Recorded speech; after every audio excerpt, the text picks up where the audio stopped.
Okay, welcome everyone. Welcome to Voices of Avalon episode 1. Thank you for joining us. Today we'll be talking to Kubi May. Kubi, thanks for being our first guest. You're welcome. So, for anyone listening who's not also watching this on YouTube, could you maybe just describe where we are right now? So we are in a little town just outside of Glastonbury. It's a beautiful place. It's meant to be the heart chakra of the world. Just a little lovely home in Somerset, really. Yes. And this is where I live. My little, what I call my little sun temple. Yes, it's a beautiful space. Yeah. Thank you for having us both over. So just so everyone's aware, in the room we've got me, Kubi, and Harry, who's doing sound for us today. So thank you, Harry. Yeah, so I think we'll kick it off with, what are your offerings? What are the things that Kubi offers the world currently? Quite a few things at the moment. So currently I'm doing one-to-one Shamanic Reiki healing sessions, and I also offer Reiki training for groups of up to 12, so that's something I'm quite busy with at the moment, which is really nice. Can I ask, for someone who's never heard the word Reiki before, what is Reiki? What is Reiki? So it's the transference of energy from one person to another in order to sort of shift old stagnant energies and to bring sort of universal galactic healing in through the body and the hands of the other person. Wow. So working with the chakras and things like that. Yeah. Cool. So what would that look like in a room? Is it sort of like a massage, or are you sort of just sat both still? Is it like a meditation? So it's like you'd get the person to come in and lie down, and there'd be a little bit where you talk about what they need, any emotional problems that are coming up at the moment for them, and any issues that they're kind of working through or moving through. And then on top of that, you'd have like the actual Reiki session where it's about half an hour of them lying down. What I tend to do is bring a bit of the shamanic element into it, so I do a bit of channeling as well. I'm being descended on by my dog here. She's part of the healing process. Shamanic dog. So it's I do a bit of drumming and singing as well, a bit of light codes, sort of achievements and things. But essentially I do off-body contact, so the hands are sort of just above the body, but they can also be on the body for Reiki. Okay. The healing energy comes through, and I kind of talk to ancestors and spirit guides and things, and do what I need to do with the energy field of the person. And then afterwards we talk through what came up, with a cup of cacao and any sort of notes that came through, and sometimes I make a little flower tincture for them to take home to promote their healing further. Nice. Yeah. Lovely. So bit of a remix, but essentially Reiki with a few nice added bits thrown in there. Yes. Okay, so that's your shamanic Reiki. Is there anything else currently?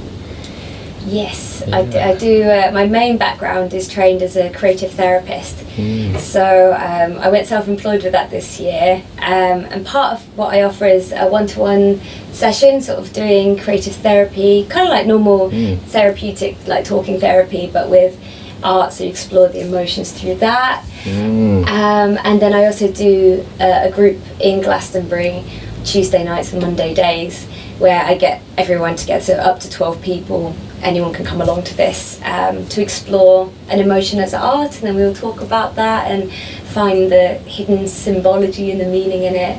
That's a really nice way to connect to people. Yeah, and then there's my wand making. I do. So that's something I kind of do for fun. I love sculpting wands. I make them out of clay and from the branches of Avalon around the bottom of the tour.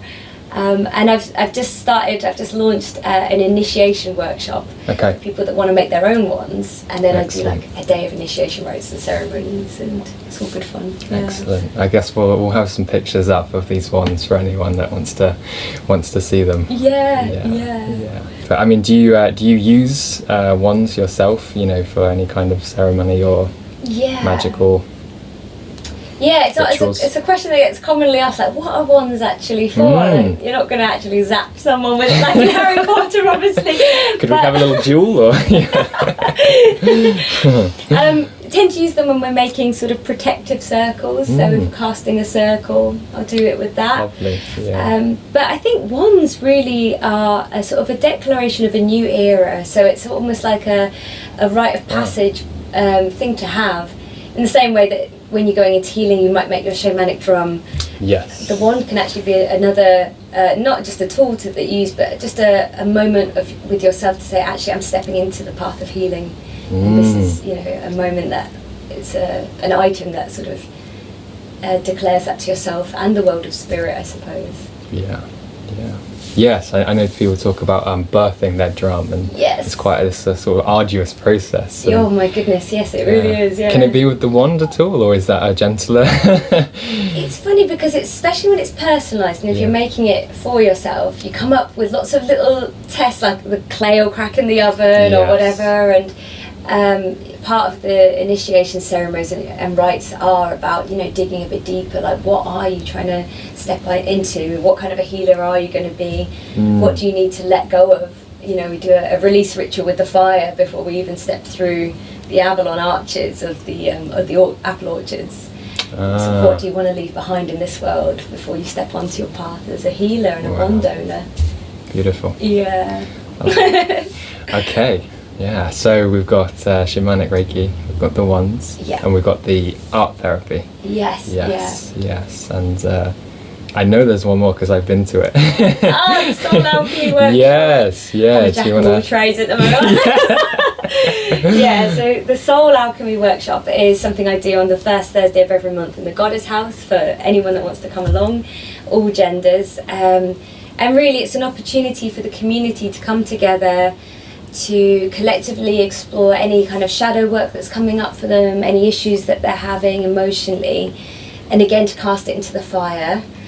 And the idea is that you then illuminate the shadow in the process of doing that, and then we end up doing sort of lovely song chants and a guided meditation, and I do a bit of drum journeying with you all being sort of lied down on the floor and being pampered, and in the end, people often have these deep realizations that, you know, about how they can move forward or how they can let go of something. So it's collective work, but also very personal work as well. Soul Alchemy, Yeah, and I'd highly recommend to anyone in the area.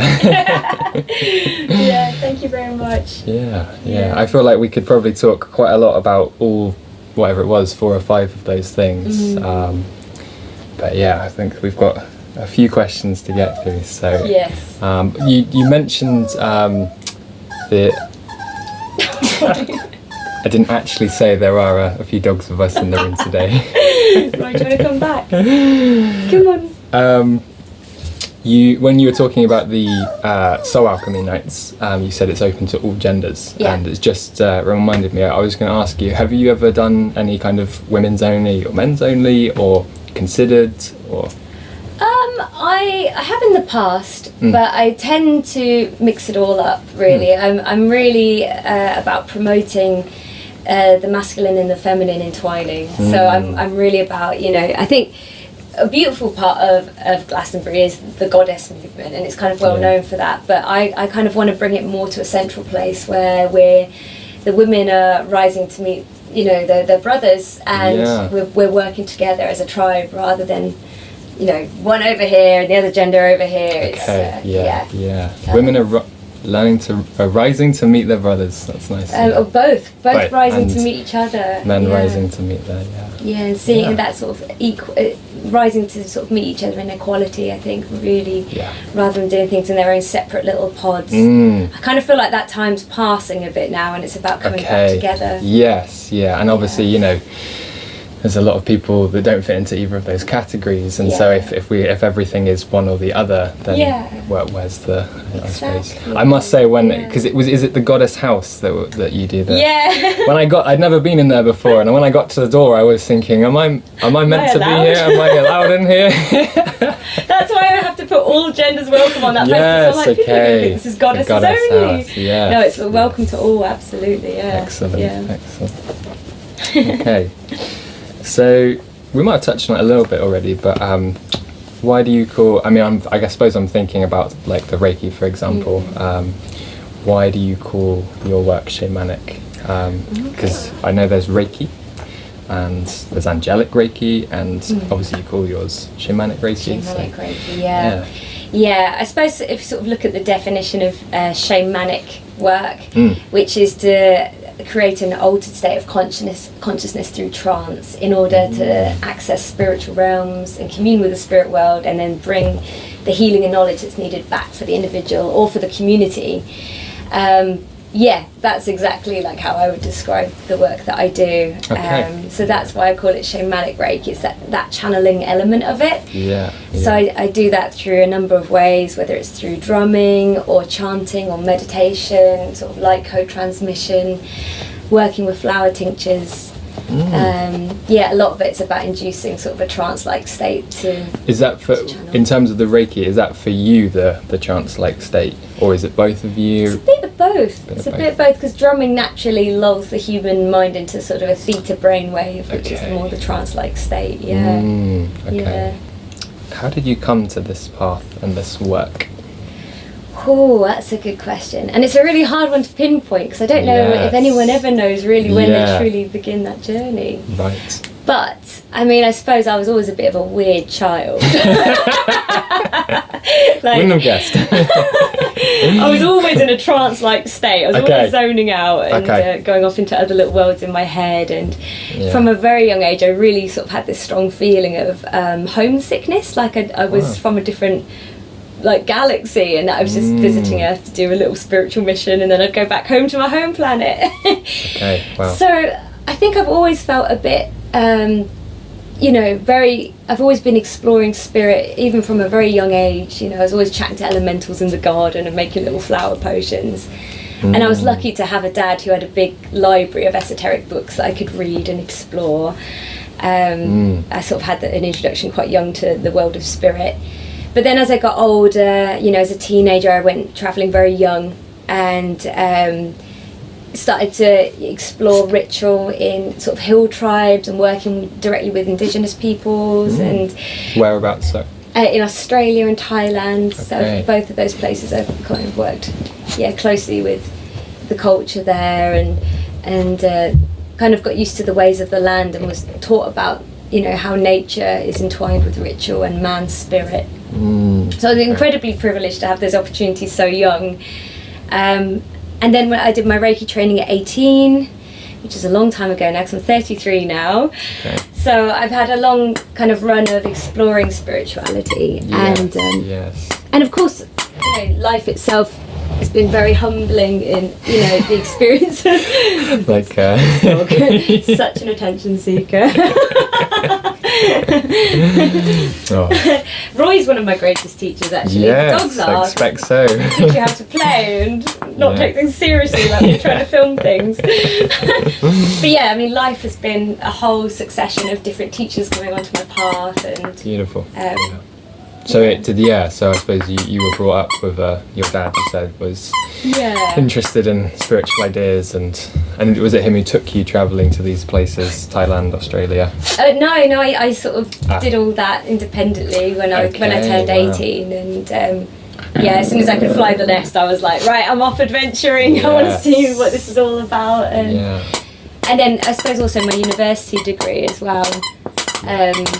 Exploring creative therapy, and my dissertation was about the use of ritual in conjunction with therapy and the power behind that we might have sort of missed actually in Western culture, that we might have done away with, whereas in the past it would have been what really helped someone to delve into their psyche and explore it. So lots of different things that have just sort of got me where I am, I suppose. Wonderful. I've been very lucky. Did you want me to move Roy downstairs? Because I can give it a... I suppose the toy is quite noisy, isn't it? It's pretty loud. Oh, Roy. She's just going to find more and more. I guess taking the toy away, that's a bit mean, is it? She'll just find another loud, destructive toy. Roy, I'm so sorry. I'm so sorry, Roy. I guess this one's not as loud. Good I feel like we girl. should have a camera on Roy Yeah. right now. What challenges have you had to overcome to be able to offer this work? Oh, that's a good question. Not so many in Glastonbury. I suppose Glastonbury's kind of primed for this work. It's quite easy to just step into it here because, you know, the whole purpose of Glastonbury and the Land of Avalon, it's the heart chakra of the world and it's a healing space. But when I was living in cities, so I've lived in Brighton and London, that was much harder to reach the people because you're sort of met with a bit of a hardened resistance and cynicism, and you know, you can't just walk down the high street looking like a weirdo. Well, you can in some ways, in some areas, but generally, yeah, you it's harder to be yourself, I think, in London, and it's harder to bring that work to people. Yeah. Which is a shame because I think really the healing work is needed the most in the cities. Yeah. But it's about how to get to people more effectively, I suppose. Yes. Yeah. Okay. And anything sort of like personally, you know, without obviously, feel free to choose how much you share. But just in terms of being able to offer the work, was there any major personal things you had to kind of move beyond, or? I suppose there's always a little part of you that thinks, you know, is this real work? Should I be doing? There was one point where I was doing a very much like a career ladder thing as a therapist, and I was climbing to the top of that, and I just felt ultimately it wasn't fulfilling for my soul and my spirit, and there was a part of me that thought, oh God, how am I going to tell my parents that I'm, you know, going into being a full-time healer in Glastonbury at the age of 33? but ultimately you do that, you know, you do make that jump. And I feel like if you don't, life tends to push you anyway. Right. I kind of found that. Yes. Yeah. One of the shamans here actually said to me, you know, Kubi, you're meant to be doing, you know, work for spirit. I can feel that. You shouldn't be working, you know, in the London cities anymore. You know, it doesn't resonate with you. That was here, did you say? It was Before here. you lived here? It was once I'd moved here and stuff. Yeah. And I was like, yeah, right. She was like, yeah, if you don't do it, then the universe will push you into it. And I was like, yeah. And then a week later, I was made redundant. Okay, there we go. Yeah, they ran out of funding for our team, but it was a real indicator for me that you've got no choice. If you're feeling called up by spirit to help people, you kind of have to flow with it and just trust that the universe will hold you in that. Yeah. That's nice. Yeah, I was listening to a nice podcast recently. It was an interview of a lady in London called Bo Huntress, and she was talking about. It was kind of framed within the kind of the gender masculine and feminine, and she was talking about for her it was her ego surrendering to her soul, which in her kind of understanding is like her masculine surrendering to her feminine. Oh, I love that. It's beautiful. Yeah. And you know the life that the two of those different things wants might be quite different, you know. Yes. Like comfortable and maybe making more money versus living your truth and in the flow. Yeah. And maybe without quite the security, because a lot of it's about the free flow and the free fall, isn't it? With the kind of yin energy versus the yang, which is the yang is basically a business suit, isn't it? Ego in a business suit. Yes. Yeah. Okay. Lovely. You've talked a bit about sort of moving here, but what's your connection to Avalon? What sort of brought you here? How long have you been here? Okay. When was the first time you've ever been here, if you remember that? Yeah, it wasn't that long ago. Okay. Yeah, in 2019 I came here for the first time for my shamanic training in Paddington Farm, which with a lovely elder, and I decided to do it very dramatically. So I decided I would walk from Trowbridge overnight as an overnight pilgrimage by myself. You know, setting off at sunset and arriving at sunrise. Sounding up very tired for your training. 12-hour walk through the night. Like, what was I thinking? But it was beautiful. You know, I had the stars for company, and I was singing to the cows in the fields along the way. And I'd sort of mapped out with these old 16th century maps and versus Google Maps how to walk on the ley lines as I did that journey. Beautiful. Yeah. I thought, you know, you've got to arrive in Avalon in style, right? Excellent. I was like bedraggled wreck by the time I got there. But that was the first time I came to Glastonbury, and I had such a beautiful time here doing that training. And I remember sort of being on the tour for one of the sunsets on my last nights here, and I was thinking, I think I'm going to come back. And I could feel then, they say Avalon calls you back, the land calls you back, and it's an energetic thing, and it really did, you know. We moved here in the middle of lockdown, me and my housemates, a bunch of witches, we all lived together. And we were living in Brighton, and we kind of all just felt one day when we were meditating in this field in Brighton, and we just sort of felt, we've got to move to Glastonbury. Avalon calls, you know, and it just felt like a real call to arms. Wow. Yeah. And what was so weird about that is around that time, a lot of people had felt the call. Okay. So our whole friendship group, when we got who we have now as friends, is about 12 of us, all moved separately at the same time. Just felt this desire and this pull to the land, and it's lovely. Yeah, it was really interesting how that happened. Yeah. Beautiful.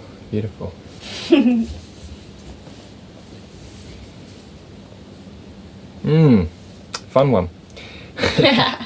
Have you felt the need at any point to reflect on, be mindful of sort of cultural appropriation? You know, bringing in things that maybe traditional practices of other cultures, indigenous cultures, etc., etc. Yeah, I think that's a really important question to ask. Yeah, I'm glad that you have asked that. And yeah, I think it's so important to always be mindful of cultural appropriation, and particularly if we're using sort of specific traditions or specific practices, you know, to sort of question, do I need a proper initiation with somebody from, you know, the actual culture, for instance, or even the question of should we be treading near this at all, you know, let alone thoughtfully. How do you navigate those questions then? What kind of what's your sort of thinking, or so how do I discern feeling into what would be okay and what maybe would be I think for me personally, what I do is I kind of look at what's intrinsically and innately human.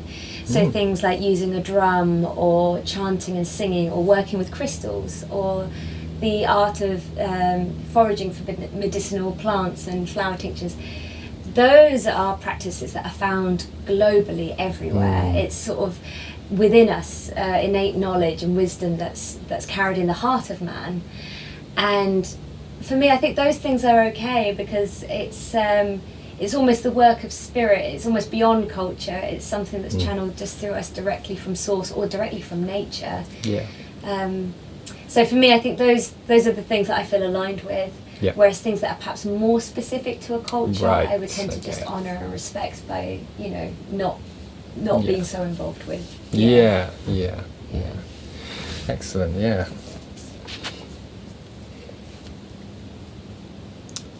Do you feel that the practices and offerings that you're involved with could benefit the wider collective at this point in time, and any of the challenges we face sort of as a species? Oh yeah. I mean, it's been a crazy couple of years, hasn't it? It's been insane. Yes. I think this is exactly the time to get involved with all of this stuff. Why so? Why? How could it help us with the kind of things that we do face, do you think? Well, I suppose anything that helps a person step onto the path of spirituality right now is going to be really life affirming. You know, I think the things with if you think about COVID, it's been like a global initiation for everybody. It's made us question our relationship with death and life and mortality.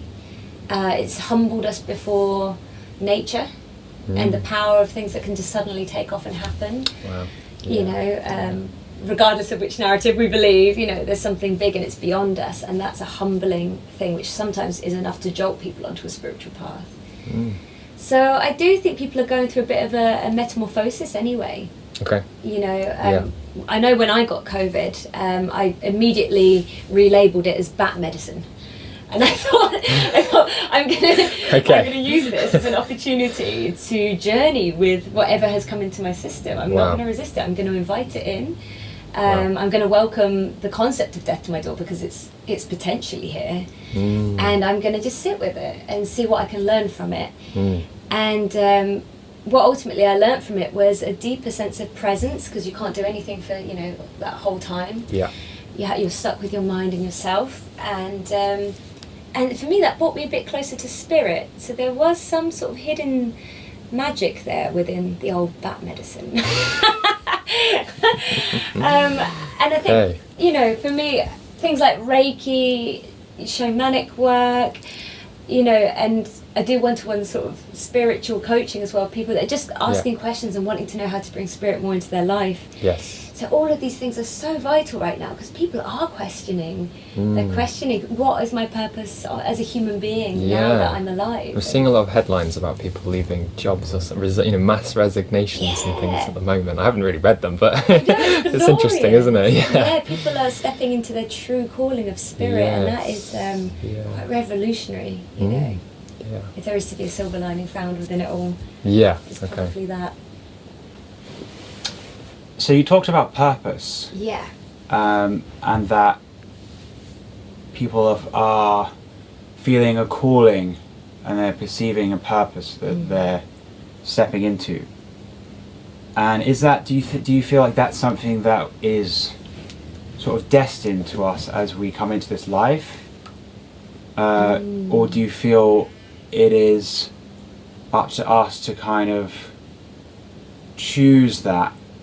Is it something that we choose consciously, or do you feel like it's something that we kind of work with like prior to perhaps coming into this life? Yeah. It's a really interesting philosophical debate, this one, isn't it? And I do wonder myself, but the feeling I get, and of course we can never truly know, but I mean, the way I always see it is we're sort of co-creating and dream weaving with the universe the whole time. So we're extensions of the mind of the gods, if you like, if you want to call it that, or great spirit. And for me, I feel like sometimes it becomes kind of obvious when I can see through the veil that it wants our ideas, and it wants us to say, I want this, I want to create this, I want to be this in the world, and then it throws us a load of things in to support that. So there's this kind of dance happening. But whether we come down to it with soul mission, a pre-planned one, I mean, it could be that. Sometimes it feels that way, and it feels sort of there's a familiarity to certain people that we meet and things that happen to us. And I suppose then you could throw in the whole argument about the wheel of karma, and are we coming around here to learn certain things we haven't learnt before? I like to think of Earth as a school, like a spiritual school. We come here to kind of level up and pass the grade, So in many ways I think so. Beautiful, thank you very much. You're welcome. Yeah, I love this concept of dream weaving, and did you say co-creating with the gods? Yeah. I suppose it contrasts the idea of the omnipotent, the all-knowing God, because and you go into, well, if he's all-knowing, sort of the plan's already there, but the idea that there could be gods or some kind of great spirit or whatever's out there that's we're generating things that are new to them, or her or him, or whatever it is. Maybe we're all gods in training. Yeah. Who knows? Right. Or that perhaps we are it. People often say we are God, we are the mind of the universe, and everything. The illusion of separateness is something we've created. Yeah. So who knows? Yeah. Lovely. Are you do you have any more questions, Harry? No, that's Not for now. Really good. Good question. Good I like response. that one. So the next one I've got is, do you have any advice for people that are looking to connect with these kind of practices or spirituality in general? I would say, to maybe even just to build a little altar space, a little shrine, something that you can kind of dedicate to spirit, just something that declares, I'm reaching out, I want to work with spirit. So like I have one for the masculine and one for the feminine, that I give a little bit of frankincense and rose to each morning. An altar for each, sorry. An altar for each, okay. So I really bring both into my being. Yes. And then things like, do it even just like 10 minutes of meditation each morning, just to connect with that. To be able to sort of be humbled enough to sort of ask for things that you need. Gratitude journaling. Yes. Things like that, or And also even things, very simple things like connecting with nature, going for walks once a day.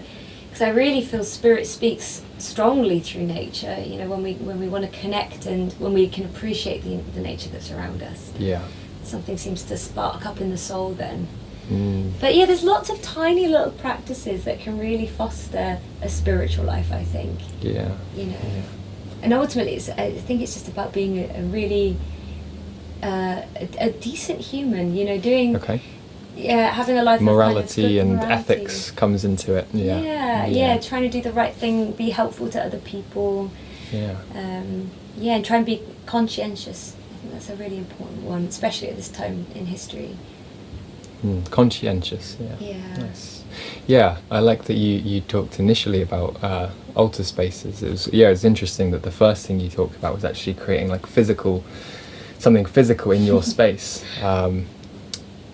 And I think in our pilot episode, Harry, you were talking about how it would be nice to go into people's spaces to do these interviews, because the physical space you create is often like I think you said, Harry, a reflection of your inner worlds. Yeah. So to create that physical space for yourself is that's a really nice bit of advice. Yeah. Oh, thanks. Yeah. And I suppose you also talked about being helpful, being being good, helpful, giving. I don't remember the exact word, but all those bringing virtuous things. Yeah, the virtue, bringing virtue in. And I suppose for me, what came up for me then was absolutely. However, I suppose because every path is individual, I guess sometimes. You have people that have been maybe giving too much their whole life, right? And these things are always this balance, and actually so the growth for some people might be to be more selfish. That might be them stepping into their... It's so true. I think a lot of people think the Wetiko amount, which is meant to be like the illness, isn't it, in the heart and the mind of man, is being What's that? Sorry, what was that term? The Wetiko, the kind of the illness, the psychological illness or the spiritual illness in man. Yeah. And people always think it's about because you're too much in shadow, but actually it can be too much, being in light too much as well. Right, yeah. And really, I suppose that just suggests it's about being out of balance. Yes, yeah. Either one way or the other. Absolutely. Because overgiving isn't helpful. Yes, you know what I mean? And it's not always authentic either. Yeah. You know, if you're only doing it because you were conditioned to do it. So true. There might not be any real love or heart in it. Yeah. You know? Yeah, it's good to have a bit of shadow and a bit of light. Absolutely. You know, a bit of balance of both. You want a bit of an edge. Yeah. In spiritual work. Yeah, and to survive the world, I mean. Yeah. You don't want to be too fluffy. Yeah. And you don't need to have that spiritual you just blow armor. away in the wind then, right? It's so true. You want your Chihuahua, but you also want your Jack Russell. You know, you've got to be... It's so true. I've always got it figured out. Yeah. It's exactly it. He's he's embodying balance. So Yeah. he's a very wise dog. Exactly. But I think, that's sorry, what were you going to say? I think that was coming up for me when I came to your Soul Alchemy night. I think I don't remember the exact theme, but it was maybe around darkness, stepping into that. And I remember just around that time I was really interested or resonating with this quote from Jung, which is something along the lines of no tree can reach its branches to heaven if its roots don't reach down to hell. Oh, I love that. Yeah.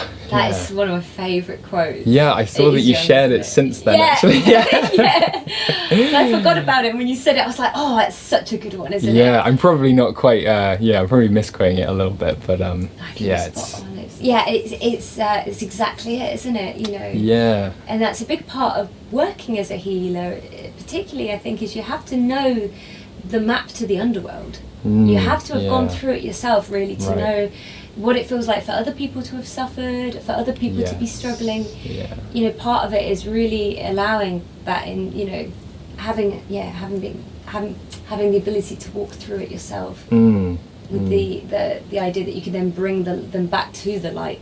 Yeah. You know. Absolutely. Yeah. It's the classic Hecate. I don't know the term. Oh, she's like a deity, and she's got 2 torches and 2 dogs actually, and she walks the underworld to illuminate, you know, the darkness in the hearts of man, to bring them back to the light.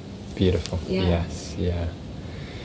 Yeah, I think there's another Jung quote as well, isn't there? Which is, one becomes enlightened not by imagining beings of light, but by making the darkness conscious. So Oh, that's amazing. I think he's popped into my head because I've noticed you've got man and his symbols over there. Oh my goodness, I'm such a Jung my head's fan. just flooding with Jung now. Yeah. Such a fan.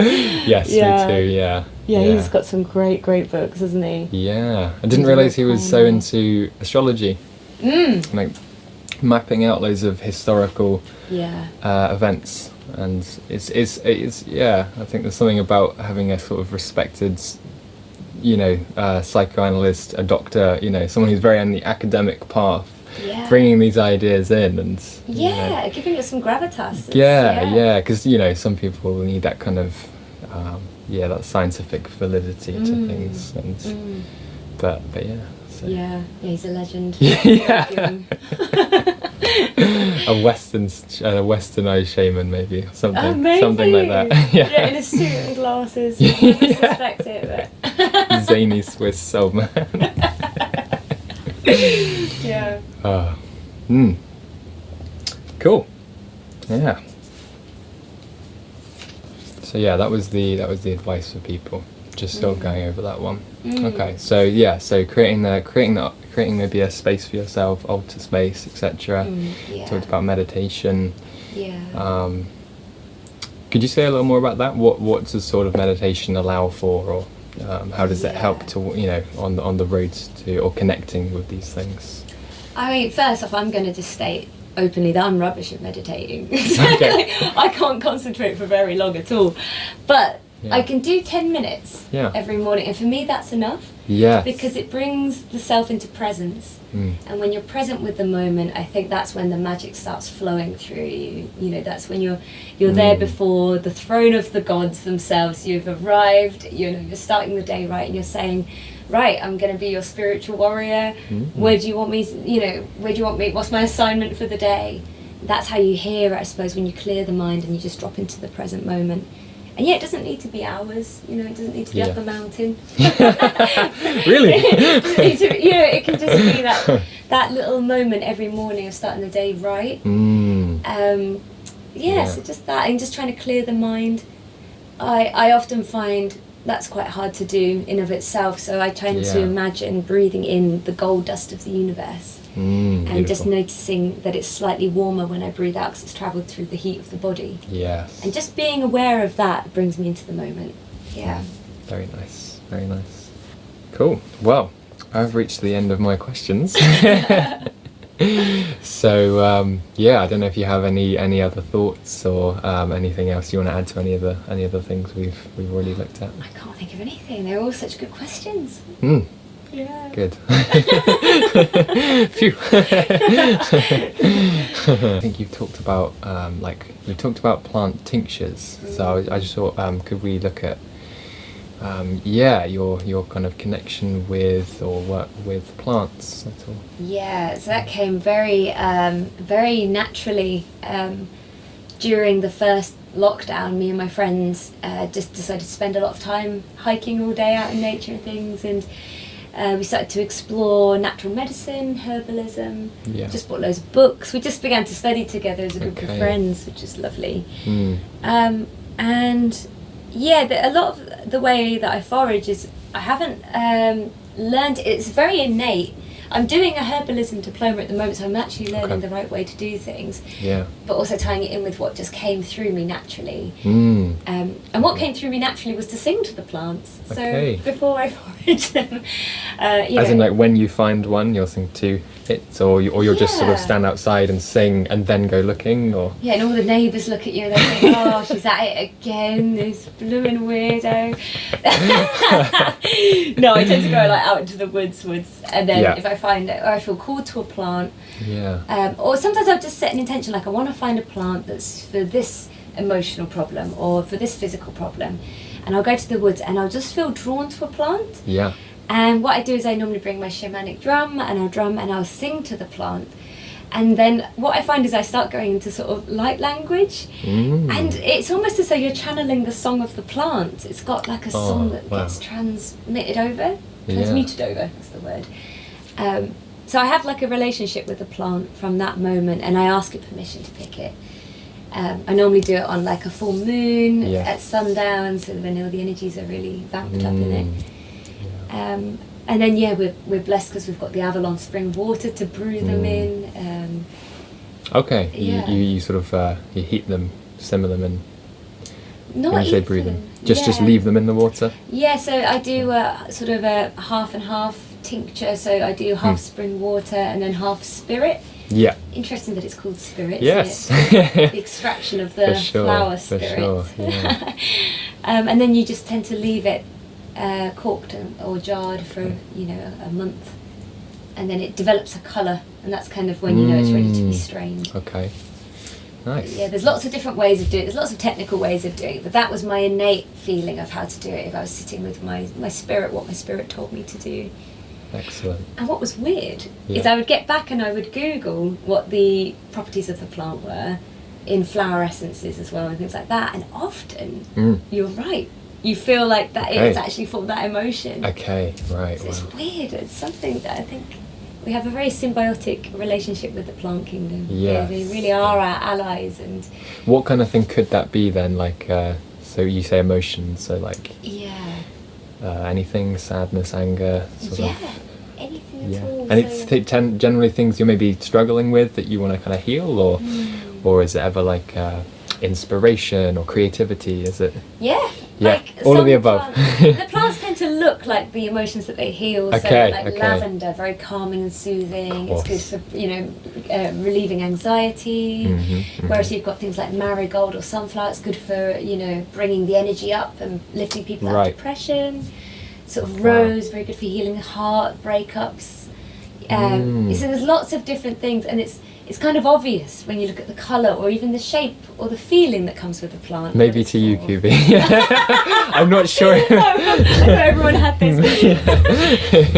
Maybe it's something that comes with time, but I think maybe it's something that people could tune into more. But I think if I was in my head thinking, oh gosh, what are you, jealousy? I don't know. You sadness? I do. Might need to take a little, book with me to begin with. Always good to take a book. That's very good advice, actually. You don't want to pick up poisonous things either. True. It's very good to be well informed with these things. Yeah. But I think we do have this innately within us all. I don't think it's like a special gift that only certain people have. I think we all have I hope this. you're right. I'm just waiting. It's all about remembering, Yes. Uncovering the old layers of our innate beings. Yes. Yeah. And I sort of can't get to the end of this and resist asking about. Do you ever, or have you ever worked with psychedelic plants and use that as for healing or journeying or any kind of? Of course, it comes with the territory, doesn't it? I mean, I'm a firm believer in moderation. I'll say that from the beginning. I really don't like we see a lot of abuse of medicinal plants in the spiritual community. Okay. And for me, that I find that a bit jarring. What might that look like? So say like the daily use of something. Using things just to get high. Yeah. And not done in a ritualistic way. Take it to my spiritual party. Right, you know what I mean?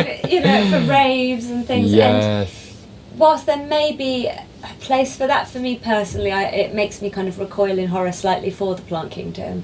Okay. Because I feel like these are very sacred beings, and they should be honoured and treated with respect. Right, okay. So I have thoroughly explored hallucinogens.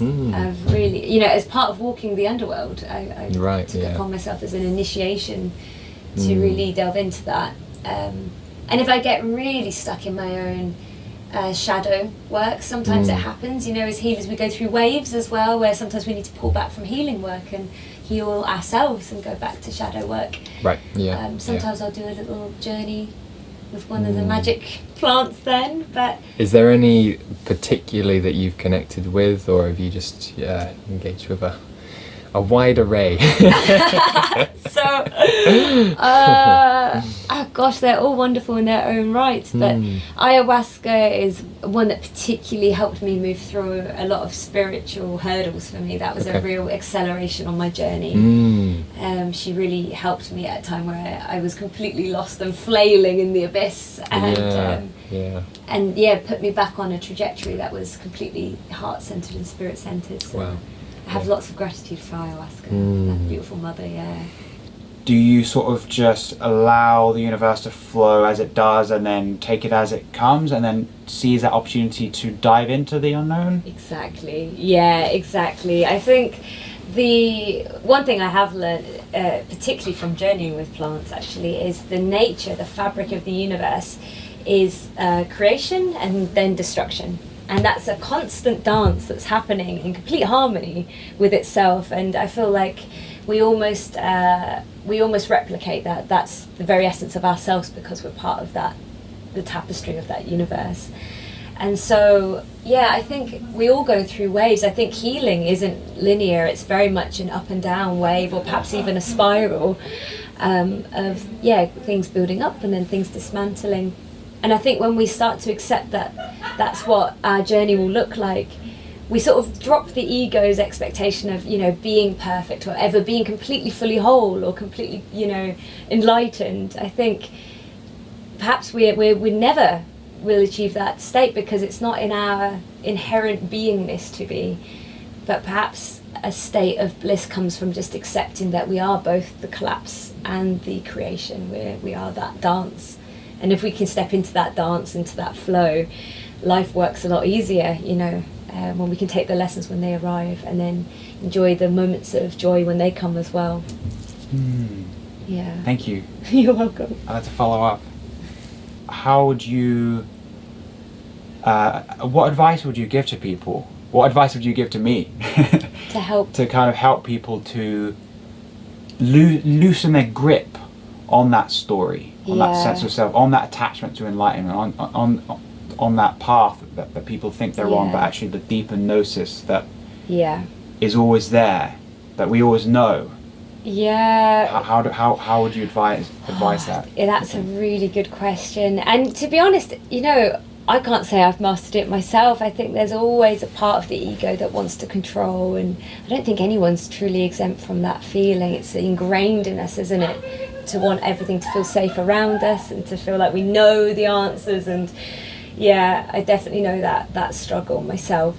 But I guess one thing that has helped me really is even just coming back to the breath. So in those moments where we catch ourselves trying to control things, just to take that deep breath and drop back into the moment, and that reminder that actually the universe has a plan and it's a path that's unfolding.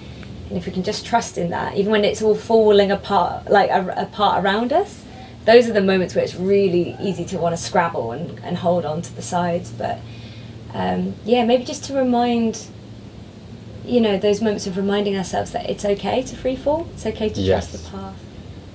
Yeah. Sorry if I add to that as well. Do. I think I might have counsellor cap on. Right. When I heard you ask that question, I was just thinking that maybe if you identify that as like a one voice within you or one part of yourself, that if someone really wanted enlightenment, but a more detached part of us can recognize that's part of the ego really wanting that.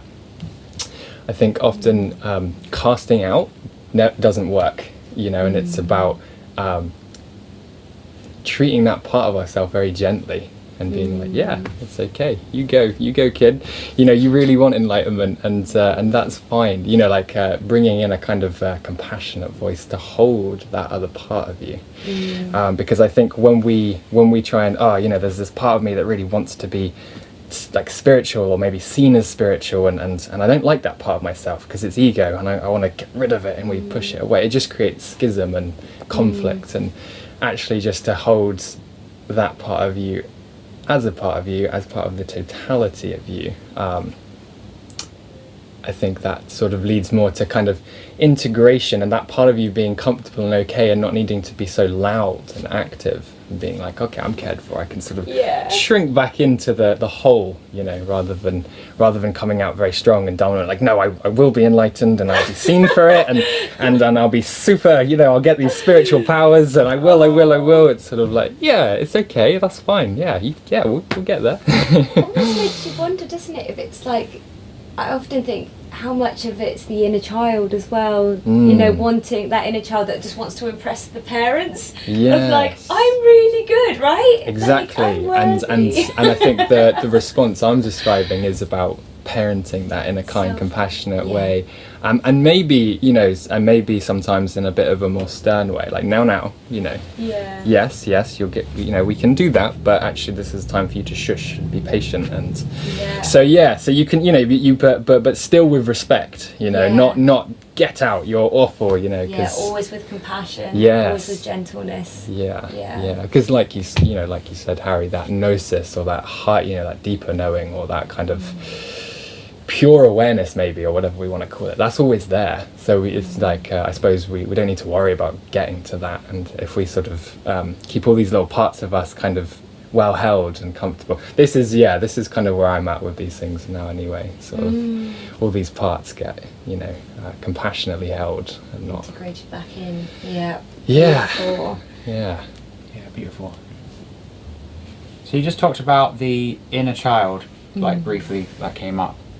And yeah, I wanted to ask what you perceive that to be, who you perceive that to be, and maybe why. So why this part of us exists. I mean, I've got my kind of assumptions based off of my experiences, but I'd be interested to hear what that is to you. Yeah, okay, so, well, you'll be nice able to easy help one me for with- you. Let's dig deep.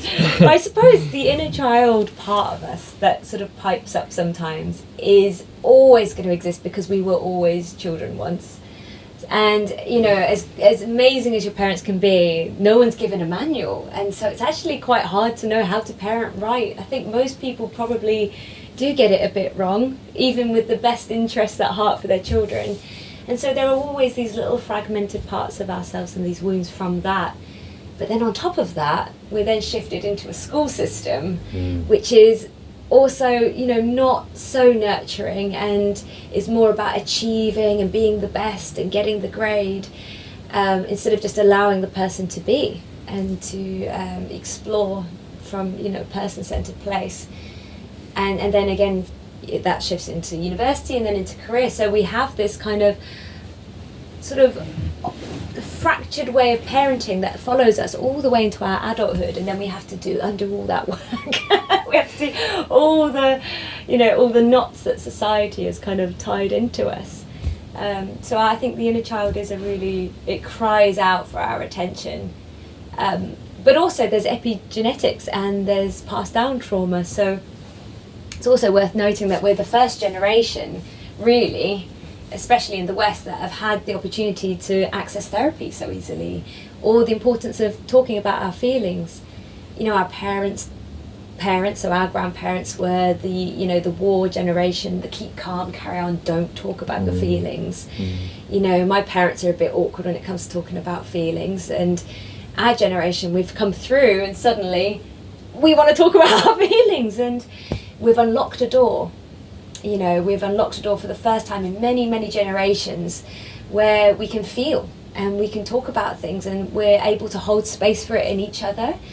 And so I think we're shifting not just our own trauma from our own life, but the trauma of many generations back, ancestral lineage all the way back. And it's a lot to hold for our generation, you know. Absolutely. That's why we go deep. Fully We are agree, very fully deep, aren't we? agree. Yes, yeah. As a generation, yeah. So the inner child comes into that, I think. The ability to be seen and validated has come up for the first time now, in this moment in history. Yeah. In Western culture. In Western culture. Yeah. Very important to note that, yeah. Yeah. Thank you. Goodness. Yeah, I like that. So one thing I think we'll just say before we end is we'll put in the description of this, we'll put a link to your website if you like, Kubi. Oh yeah, that'd be great. Yes. Yeah, because I'm always putting workshops and any one-to-one therapies I do on there. Do you do Zoom things, or do people have to be local to? I can do online. I prefer face-to-face. Okay. Yeah, but I can offer online therapy as well. Yeah. Super. Cool. Yeah. Well, anyone who's interested then can have a look at Kubi's website and check out the events and offerings that are coming up and available now. Okay, this has been wonderful. Thank you, Harry, and thank you, Kubi. Thanks for coming on and being our first guests. Thanks for having me. It's been really nice chatting to you both, actually. It's been a real privilege. Yeah, thank you for having us in your space as well. It's been really nice to take it all in, marinate in in all the beautiful energy that's here. Oh, thank you. Yeah. Okay. Well, I hope everyone's enjoyed listening, and stay posted for episode 2. Thanks, guys.